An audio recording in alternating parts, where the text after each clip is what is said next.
अस्सलामु अलैकुम वरहमतुल्लाहि वबरकातुह। मिली डाइजेस्ट के ख़ास नज़र में आपका इस्तकबाल है। मैं फैज़ुल बारी। मुजफ्फरनगर राइड को आज 9 साल हो गया है। जिस्म के गहरे ज़ख्म अब भर चुके हैं। लोगों की ज़िंदगियां उजड़ करके बदल गई और फिर बस गई, मगर शायद दिलों के वो ज़ख्म अब भी तकलीफ़ देते हैं और हरे हैं।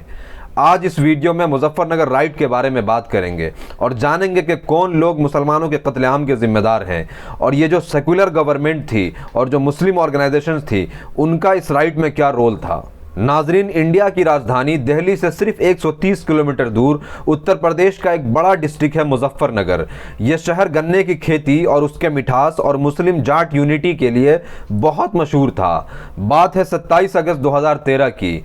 कवाल गांव के शहनवाज की पास के गांव मलिकपुरा के सचिन और गौरव से बाइक एक्सीडेंट में बहस हो जाती है और तू मैं हो जाती है। थोड़ी देर के बाद सचिन और गौरव अपने कम्युनिटी के कुछ और लोगों के साथ वापस आकर के शहनवाज को उसके घर से ज़बरदस्ती निकालता है और चाकू और डंडे से मार मार करके उसकी जान ले लेता है और उसकी लिंचिंग कर देता है। काफ़ी हंगामा होता है। शहनवाज के गांव के लोग जमा होने लगते हैं और भागते हुए लोगों में सचिन और गौरव को पकड़ लिया जाता है और उन दोनों को भी गांव के लोग मारते मारते मार देते हैं और मौत के घाट उतार देते हैं। मलिकपुरा और कंवाल का ये जो ट्रिपल मर्डर केस है, इसको मुजफ्फरनगर राइड की शुरुआत मानी जाती है। यहाँ एक और फेमस नैरेटिव है कि शहनवाज सचिन और गौरव की बहन को हैरेस करता था, जिसके वजह से शहनवाज को मारते हुए मौत के घाट उतार दिया गया। मगर यह झूठ और फॉल्स नैरेटिव है, क्योंकि सचिन की सिस्टर कहती है कि वो ना शहनवाज को कभी जानती है, ना कभी उससे मिली है। इतना ही नहीं, दोनों साइड से जो पुलिस एफआईआर रजिस्टर हुआ, उसमें भी किसी भी साइड के लोगों ने लड़की को हैरेस करने की बात नहीं लिखवाई। बहरहाल, इस ट्रिपल मर्डर केस का जो मामला है, उससे पूरा इलाका बहुत ज़्यादा सेंसिटिव हो जाता है और बहुत ज़्यादा टेंस माहौल बन जाता है। अगले ही दिन 28 अगस्त को सचिन और गौरव का अंतिम संस्कार होता है, जिसमें बड़ी तादाद में लोग फ्यूनरल में शामिल होते हैं और लौटते हुए मुसलमानों के घरों और मकानों के ऊपर पत्थर बरसाते हैं और आग लगा देते हैं।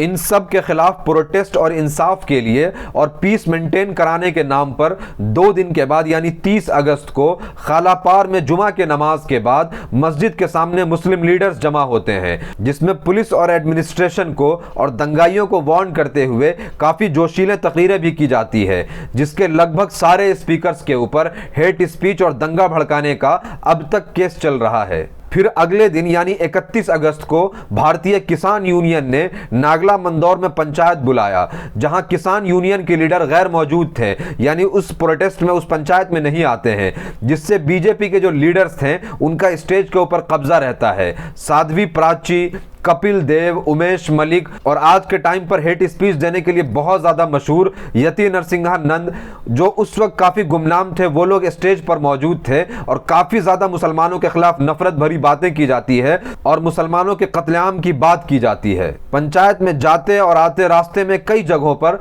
मुसलमानों के घरों को, दुकानों को वायलेंस और तशद्दुद का निशाना बनाया जाता है।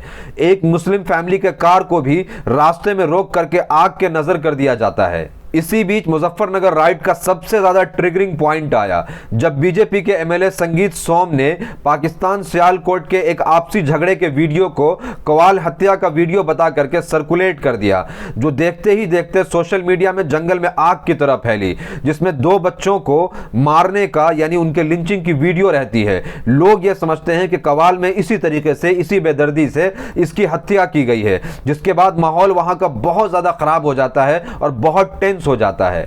दूर दराज से वायलेंस की खबरें आती रहती है और मुजफ्फरनगर फसाद के आग में जलने को एकदम तैयार हो चुका होता है कि 7 सितंबर को ग्रैंड खाप पंचायत की कॉल दी जाती है। लोग ट्रॉलीज में भर भर करके लाखों की तादाद में पंचायत में आने लगते हैं। इस पंचायत का नाम दिया जाता है बहू बेटी बचाओ सम्मान सभा। यहाँ आप वापस वो लड़की हैरेस करने वाले नैरेटिव को रिकॉल करिए। एक ऐसा पॉइंट, एक ऐसा इशू जो असल में है ही नहीं, उसके बुनियाद पर एक पंचायत की जा रही है। मगर वहीं दूसरी तरफ ऐसा भी कहा जाता है कि इस पंचायत में बेटी बचाओ बहू बनाओ का नारा भी दिया गया। अब आप समझ गए होंगे कि बहू बनाओ से क्या मतलब कहा जा रहा है। लोगों के ज़बान के ऊपर यह नारा था कि मुल्ले या तो पाकिस्तान जाएं या कब्रिस्तान जाए। जैसे फ्यूनरल से लौटते हुए 28 अगस्त को मुसलमानों के प्रॉपर्टीज़ को टारगेट किया गया, जैसे 31 अगस्त को पंचायत से लौटते हुए मुसलमानों के दुकानों, मकानों और कारों को टारगेट किया गया और आग लगाया गया, वैसे ही 7 सितंबर को खाप पंचायत से आते हुए और जाते हुए लोग मुसलमानों के मकानों और दुकानों के ऊपर टारगेट करते हैं और हमला करते हैं।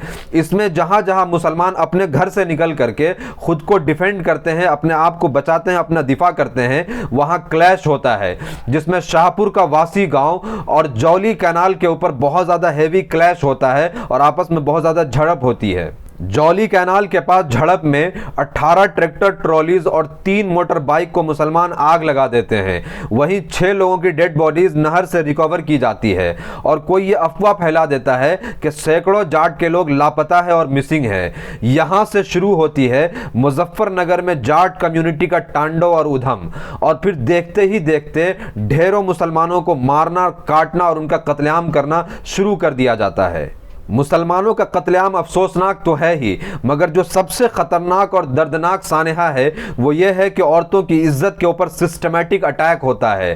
द क्विंट की एक जर्नलिस्ट बताती हैं कि उन्होंने रिफ्यूजी कैंप में जाकर के वहां पर औरतों से मुलाकात की। बहुत सारी ऐसी औरतें थी जिनके ब्रेस्ट के ऊपर नाखून के निशान थे, जिनके साथ जबरदस्ती की गई थी। 100 से ज्यादा मुस्लिम औरतों के साथ गैंग रेप किया गया, उनकी इज्जतें लूटी गई। 7 मुस्लिम औरतों ने आगे आकर के FIR रजिस्टर कराया, मगर जुडिशियरी और एडमिनिस्ट्रेशन के न्यूट्रल न होने की वजह से, रेपिस्टों की तरफ से धमकी दी जाने की वजह से और कम्युनिटी की तरफ से कोई भी सपोर्ट न मिलने की वजह से ये 6 औरतों ने अपना केस वापस ले लिया, जबकि आज भी एक बहन मजबूती से अपना केस लड़ रही है। मगर अफसोस इस बात का है, जुडिशियरी और एडमिनिस्ट्रेशन के ऊपर आप मातम कीजिए कि अब तक उनमें से एक की भी अरेस्टिंग नहीं हुई है। जब मुसलमान घर छोड़ करके जान बचा करके रिफ्यूजी कैंप में जाते तो गांव के लोग ये कहते कि इनके मर्दों को और इनके लड़कों को मार दो और इनकी लड़कियों को और औरतों को रख लो। एक गांव के प्रधान ने कहा कि आप सब मेरे घर शरण ले लीजिए, वहां आपको कोई कुछ नहीं करेगा, हम आपको प्रोटेक्ट करेंगे। जब उस गांव के मुसलमान प्रधान के घर गए तो एकदम से एक मॉब और एक भीड़ घर के अंदर अटैक करती है और सारे मुसलमानों को कत्लेआम करती है, मर्दों को और लड़कों को मार देती है और औरतों के साथ इज्तमाई आबरूरेजी करती है, यानी गैंग रेप करती है। अफसोस इस बात का है कि वो जो 19 औरतें थी जिनकी इज्जतें लूटी गई, उनमें से किसी को भी अब तक इंसाफ नहीं मिला है। इस मुजफ्फरनगर मुसलमानों के कत्लेआम में 62 लोगों का कत्ल किया गया। 60,000 से ज़्यादा लोग अपने घर से बेघर हो गए। Reuters.com की एक रिपोर्ट ये कहती है कि मुजफ्फरनगर के अंदर 147 गांव ऐसे हैं जहां अब मुसलमानों की आबादी बिल्कुल ख़त्म हो गई है। पुलिस ने 510 FIR रजिस्टर किया, जिसमें 1480 लोगों के खिलाफ 175 केस फाइल किया गया, चार्जशीट फाइल किया गया, जहां आयरोनिकली 1117 लोगों को 97 केसेस में, यानी 97 केसेस में कोर्ट ने सबूत ना होने की वजह से और लैक ऑफ एविडेंस की वजह से बाइज्जत रिहा कर दिया। वहीं 7 लोगों को सचिन और गौरव के कत्ल के जुर्म में गिरफ्तार भी किया गया और उनको जो है उम्र कैद की सजा भी दे दी गई।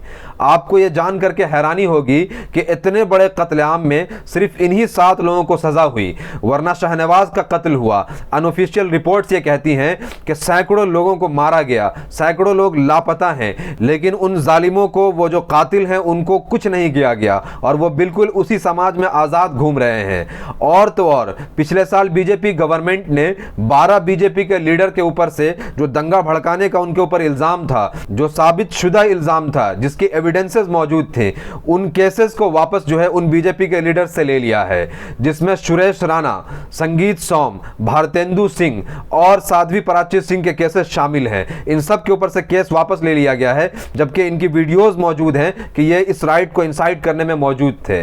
2013 से आज 9 साल हो गया है, जहां आज भी हजारों मुसलमान रिफ्यूजी कैंप में रहने को मजबूर हैं। जहां एक तरफ गांव में उनका बेहतरीन खुद का एक शानदार मकान हुआ करता था, उनकी जमीनें और जायदाद हुआ करती थी, वो अब यूं ही पड़ी हुई है और वो जिंदगी के बदतरीन हालात में रिफ्यूजी कैंप में रहने को मजबूर हैं।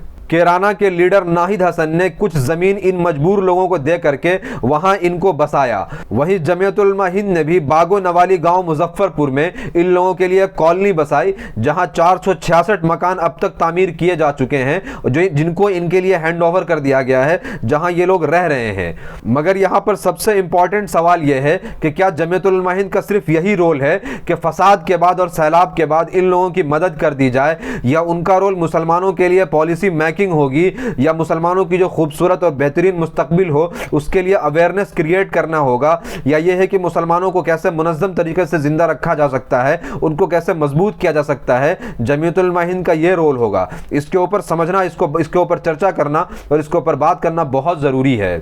यहाँ आखिर में मैं ये बताता जाऊं कि उस वक्त उत्तर प्रदेश में एक सेकुलर पार्टी की गवर्नमेंट थी। वही सेकुलर पार्टी जिसको मुसलमानों ने यूपी 2022 के इलेक्शन में अपना सारा वोट दिया था, मगर उनके छत्रो छाया में मुसलमानों का कत्लेआम हुआ और ये सो कॉल्ड सेकुलर पार्टी आज तक उनमें से किसी को भी इंसाफ नहीं दिला पाई, और मुसलमानों को जो नुकसान हुआ, उनकी जो जिंदगियां बर्बाद हुई, जो सब कुछ उनका जो लुट गया, उसकी कोई भरपाई नहीं की जा सकी। वहीं कुछ पॉलिटिकल पार्टीज को मुसलमानों के कत्लेआम से बहुत फ़ायदा हुआ। इन सब से अलग अब भी कुछ भले इंसान हैं जो मुजफ्फरनगर के उन लहलहाते खेतों और खूबसूरत दरो दीवारों के रूठ जाने से नादिम है और बहुत अफसुर्दा हैं। ख़ास नज़र में इस वक्त इतना ही।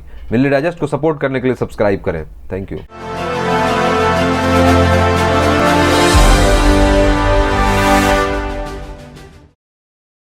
आपसे मेरी अपील है कि अगर आपने चैनल को सब्सक्राइब नहीं किया है तो जरूर सब्सक्राइब करें, बेल आइकन भी प्रेस करें ताकि खबरें आप तक बर वक्त पहुंच सकें। मजीद अपडेट्स के लिए आप व्हाट्सएप ग्रुप भी ज्वाइन कर सकते हैं, लिंक डिस्क्रिप्शन में मौजूद है।